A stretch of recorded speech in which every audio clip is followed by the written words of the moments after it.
د ورو سوال کړی دی چې زما مونځ کوو پیشو مې مخې ته تېره شوه نو زما دا مونځ به مات شوی او که نه الجواب درې قسمه شیونه دي چې دا دې مخې ته تېر شو مونځ ماتېږي امام مسلم حدیث راوړی دی یقطع الصلاة المرأة والحمار والكلب الأسود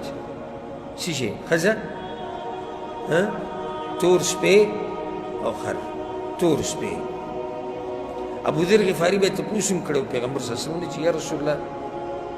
تور سپی ولې پیغمبر صلی الله علیه وسلم الکلب الاسود شیطان تور سپی شیطان هر چې پیشو دی نو پیشو د لاسه مونځ نه ماتېږي ها دا درې شین هم چې هله تېر شو چې ستره نه وي